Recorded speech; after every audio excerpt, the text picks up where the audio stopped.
Hello बच्चों, कैसे हैं आप।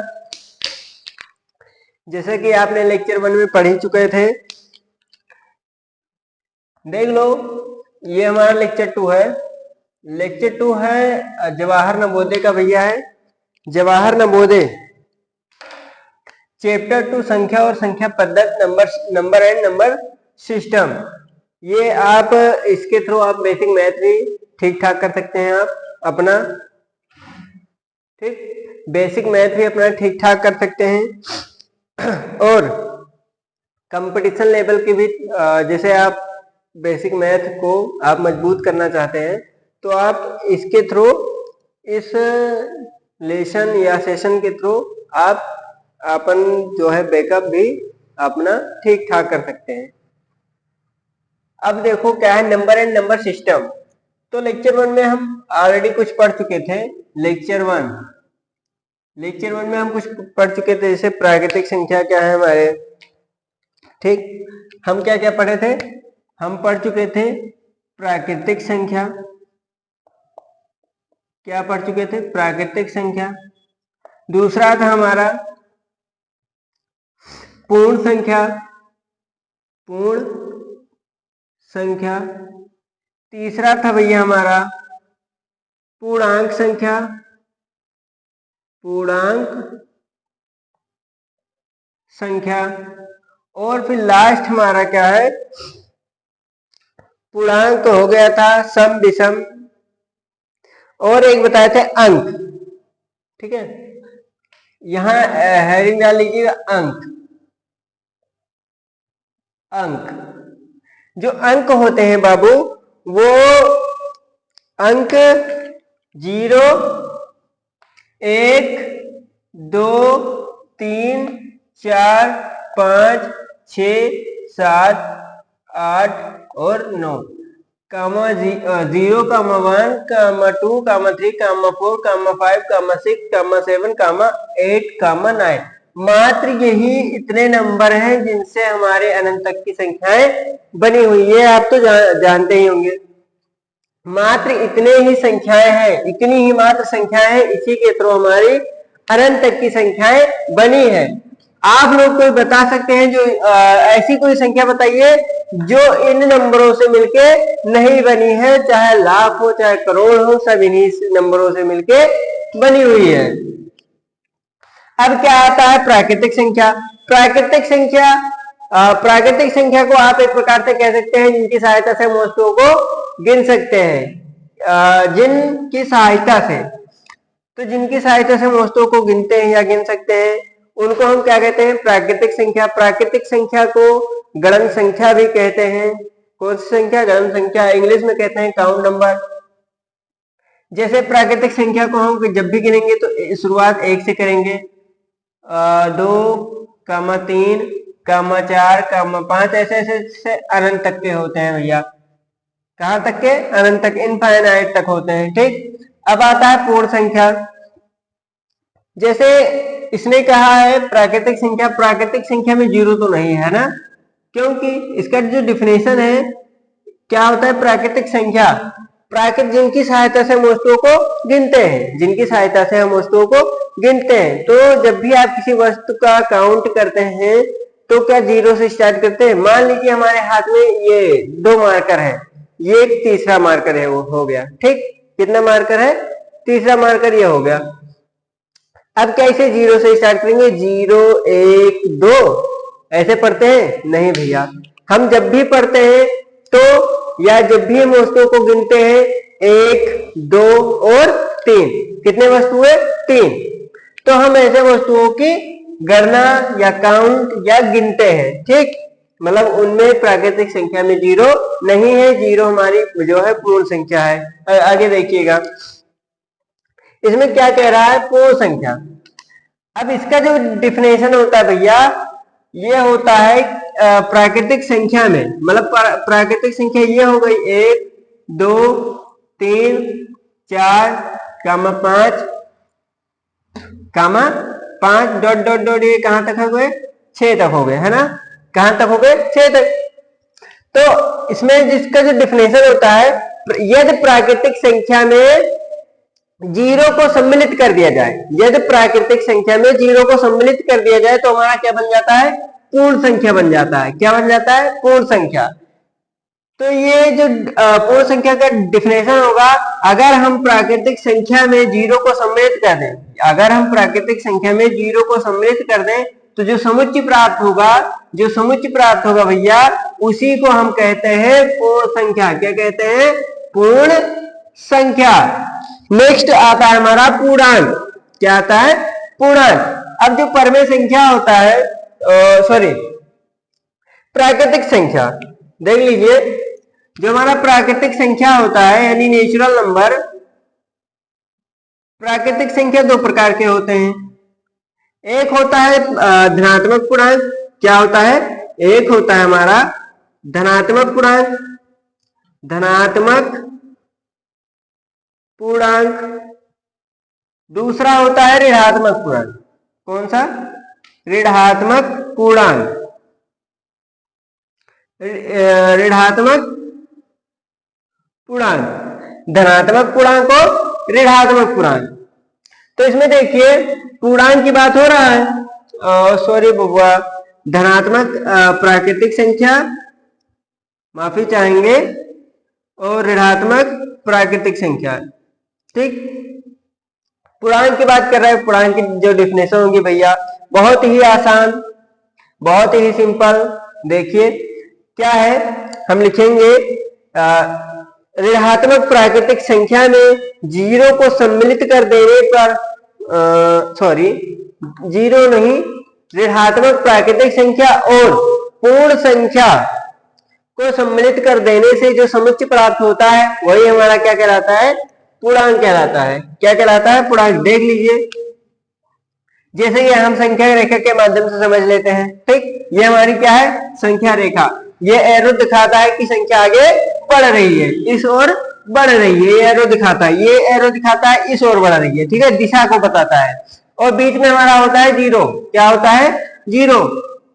इसे को कहते हैं मूल, जीरो को ही। ठीक है, ये हो गया हमारा जीरो हो गया। ठीक, और जो राइट साइड होता है, राइट साइड भैया, वो हमारा होता है प्लस वाला। जैसे कि 1 2 3 4 5 6 7, ये हो गया क्या? प्लस वाले। 3 4 5 6, ऐसे ऐसे डॉट कहां तक है? अनंत के भी हैं। उसके बाद आते हैं लेफ्ट साइड में होता है माइनस वाला। कौन सा होता है? माइनस वाला। 1 2 3 4 5 6, माइनस का 1, माइनस का 2, माइनस का 3, माइनस का 4, माइनस का 5, माइनस का 6। ठीक, और बीच में क्या होता है? जीरो। अब देखिए, ये ऋणात्मक प्राकृतिक संख्या हो गया, और ये पूर्ण संख्या को सम्मिलित कर देने से जो समुच्चय प्राप्त हुआ, ये ऋणात्मक प्राकृतिक संख्या हो गया भैया। ये हमारा हो गया पूर्ण संख्या। क्या हो गया? पूर्ण संख्या। इनको मिला देने से जो समुच्चय प्राप्त होता है उसी को हम क्या कहते हैं? पूर्णांक कहते हैं। क्या कहते हैं? पूर्णांक कहते हैं। आप इस तरह समझ सकते हैं। ठीक, उसके बाद आता है सम और विषम भैया। ये कुछ बेसिक्स हैं या डिफिनेशंस हैं, उनको हम बता दें ताकि आपको क्वेश्चन लगाने में कोई दिक्कत ना आए। अब हम देख ले, इसका स्क्रीनशॉट वगैरह ले लीजिए। अब हम देखते हैं सम और विषम संख्या। सम और विषम संख्या बहुत ही शानदार तरीके से हम पढ़ेंगे, आराम आराम से भैया। देखो आगे क्या है? सम संख्या। सम संख्या ब्लू से वो करते हैं, हेडिंग डालते हैं और ब्लैक से लिखते हैं। सम संख्या, सम संख्या। तो सम संख्या क्या होता है भैया? सम संख्या को हम इंग्लिश में कहते हैं इवन नंबर। क्या कहते हैं? Even number. यहां लिख लीजिए, even number, EVEN, even number, even number. इसका जो डिफिनेशन हो जाएगा, वे संख्याएं जो दो से अब सेशन हमारा स्टार्ट हुआ है शुरू से। ठीक है, दो से पूर्णता, वे संख्याएं जो दो से पूर्णता विभाजित हो जाए, पूर्ण रूप से कट जाए, विभाजित हो जाएं, हो जाएं, पूर्णतः विभाजित हो जाएं, वो कौन सी संख्या कहलाती हैं? वे सम संख्या कहलाती हैं, सम संख्या कहलाती हैं। देख लीजिए, सम संख्या कहलाती है। वे संख्याएं जो दो से पूर्ण रूप से विभाजित हो जाएं, वे कौन सी संख्या कहलाती हैं? सम संख्या कहलाती हैं भैया। उसके बाद आता है हमारा विषम संख्या। क्या आता है? विषम संख्या। विषम संख्या को क्या कहते हैं? Odd number. विषम, देख लीजिए, विषम संख्या, विषम संख्या को हम क्या कहते हैं? इंग्लिश में कहते हैं odd number, O double D, odd number. ठीक, ओड नंबर। इतनी मोहब्बत क्यों दी है। देखिए यहाँ पे विषम संख्या, तो विषम संख्या क्या हो जाएगी भैया?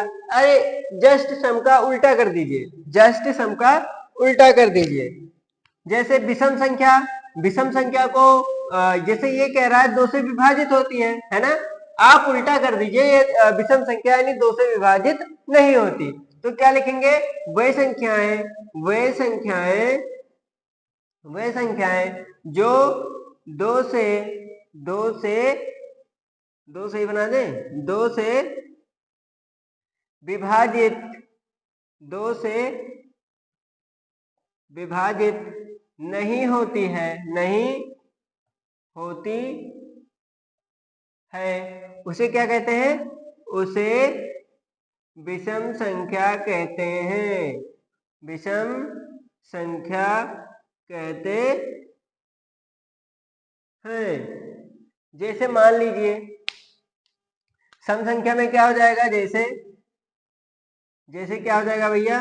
ओहो, बड़ा गड़बड़ होता है।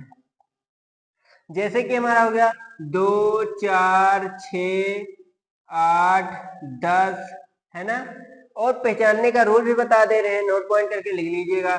इसका हो जाएगा 1, 3, है ना, 5, 7 और 9, ऐसे डॉट डॉट ये भी अनंत तक है भैया, डॉट डॉट ये भी अनंत तक ही है। ठीक, अब देखिए क्या है, हमने कहा है दो से विभाजित यानी दो से कट जाए। तो देखिए 4 को डिवाइड कर रहे हैं हम 2 से, किससे? 2 से। तो 2 दूनी 4, 2 दूनी 4, ये क्या हो गया? कट गया पूर्ण रूप से। अब हम इसी को काट रहे हैं 5 से 2 से, 5 को काट रहे हैं 2 से, 2 दूनी 4, एक शेषफल बच रहा है, मतलब पूर्ण रूप से इसमें कट नहीं रहा है। क्या हो रहा है? कट नहीं रहा है। इसका मतलब ये 5 जो दो से ना कटे उसे हम विषम संख्या कहते हैं, जो कट गया उसे क्या कहते हैं? सम संख्या कहते हैं। अब नोट पॉइंट करके लिख लीजिएगा। नोट पॉइंट में आप क्या लिखेंगे? ऐसे नोट पॉइंट डालिए, नोट, बस नोट में क्या लिखेंगे? यद सम के लिए, किसके लिए? सम के लिए। यद संख्या के अंत में, यद संख्या के अंत में, अंत में, यद संख्या के अंत में क्या मिले आपको? यद संख्या के अंत में 0, है ना, 0, 2, 6, 8, 2, 4, ठीक है, ये संख्याएं मिलती हैं। अगर ये संख्याएं मिलती हैं यदि संख्या के अंत में 0, 2, 4, 6, 8 मिलती है तो वो संख्या हमेशा क्या होगी? सम होगी भैया। मिलती है तो वो संख्या क्या होगी? हमेशा सम होगी, हमेशा के हमेशा सम होगी। अब विषम के लिए देख लीजिए, विषम के लिए क्या होगा हमारा? ये हमारा सम के लिए हो गया भैया, ये विषम के लिए हो जाएगा। ठीक, विषम यानी ऑड नंबर। विषम के लिए क्या हो जाएगा? यद, यद संख्या के अंत में, यदि संख्या के अंत में 1 मिल जाए, है ना, 3 मिल जाए, 7 मिल जाए, ओ सॉरी 5 तो लिखे ही नहीं, 5 मिल जाए, 7 मिल जाए, है ना, और 9 मिल जाए, अगर ये मिलते हैं तो हमेशा वो संख्या क्या होगी? मिलती है, तो वो संख्या हमेशा क्या होगी? विषम संख्या होगी। क्या होगी भैया? ये संख्या अगर लास्ट में मिलती है तो हमेशा विषम संख्याएं होंगी। देखो क्यों? जैसे कोई भी बड़ी संख्या ले लीजिए, एक से लेके अनंत तक। जैसे ये हमने ले लिया, ठीक है, ये हमने ले लिया। अगर एक लिखते हैं तो एक किसमें है? संख्या के अंत में देखिएगा, एक एक मिलता है तो ये क्या होगा? विषम होगा। ठीक, क्या होगा? विषम होगा। लेकिन अगर एक के बजाय आपको 2 4 6 8 मिलते हैं, 2 4 6 0 8, ये सब संख्याएं मिलती हैं, तो हमेशा क्या होगा? सम होगा। क्या होगा? सम होगा। ये चीज ध्यान रखिएगा, ये नोट पॉइंट करके लिख लीजिएगा, ठीक है, नोट पॉइंट करके आप लिख लेंगे। उसके बाद हमारा आता है, सम हो गया, विषम हो गया भैया। उसके बाद आता है भाज्य और अभाज्य, भाज्य अभाज्य और सहभाज्य, ठीक है। अब हम देख लेते हैं भाज्य संख्याएं। कौन सी संख्याएं? भाज्य संख्याएं।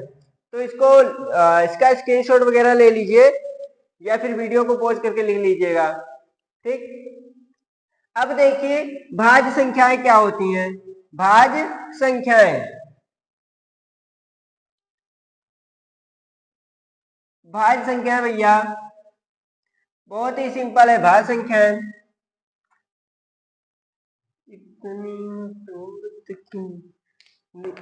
भाज्य संख्या है ना, भाज्य संख्या है, अभाज्य संख्या है। भाज्य संख्या को कहते हैं कंपोजिट नंबर। क्या कहते हैं? Composite number. और अभाज्य संख्या को कहते हैं प्राइम नंबर। तो हम सबसे पहले क्या देख लें? भाज्य संख्या। क्या भाज्य संख्या? सबसे पहले अभाज्य संख्या देखो। कौन सी संख्या? अभाज्य संख्या। अभाज्य संख्या, इसको इंग्लिश में कहते हैं composite number, COMPOSITE, composite number, ठीक। अब कंपोजिट नंबर क्या होते हैं भैया? कंपोजिट नंबर, अब आप दो तरीके से बता सकते हैं कंपोजिट नंबर। पहले अभाज्य जान लेते तो ज्यादा बेटर होता, क्योंकि अभाज्य का ये उल्टा भाज्य होता है। तो सबसे पहले हम अभाज्य जान लेते हैं, उसके बाद भाज्य जानेंगे, है ना। आसानी हो जाएगी, थोड़ी थोड़ी समझने में आसानी हो जाएगी, ज्यादा नहीं, थोड़ी सी आसानी होगी। क्या जानेंगे सबसे पहले हम? अभाज्य संख्या। कौन सी संख्या? अभाज्य संख्या। देख लो अभाज्य संख्या। अगर आपको लगे कि वीडियो स्लो चला है तो स्पीड 2x में कर लीजिएगा। प्राइम नंबर, ठीक। अभाज्य संख्या यानी प्राइम नंबर। अब अभाज्य संख्या जो है बाबू, वो क्या है? पानी पी ले, तब तक आप देख लो।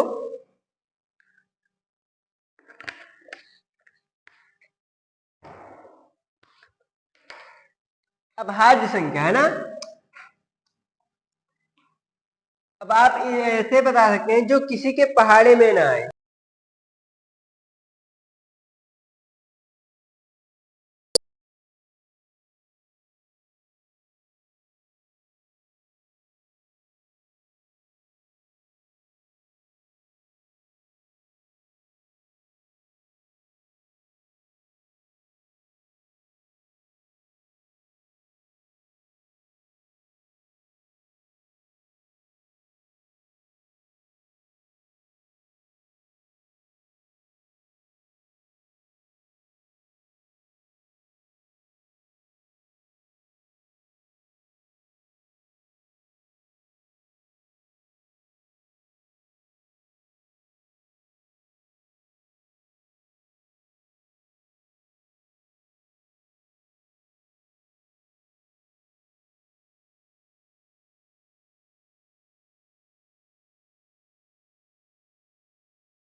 वह संख्याएं जिन्हें हम P अपान Q के रूप में लिख सकते हैं। देखिए वे संख्याएं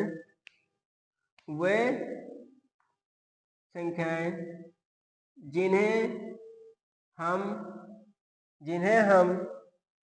P अपान Q के रूप में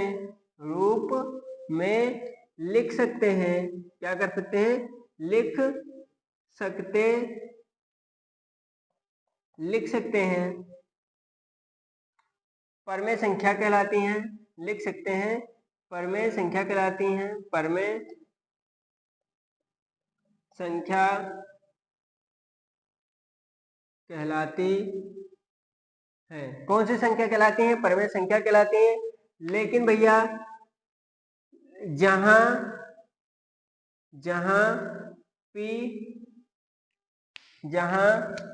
P व Q एक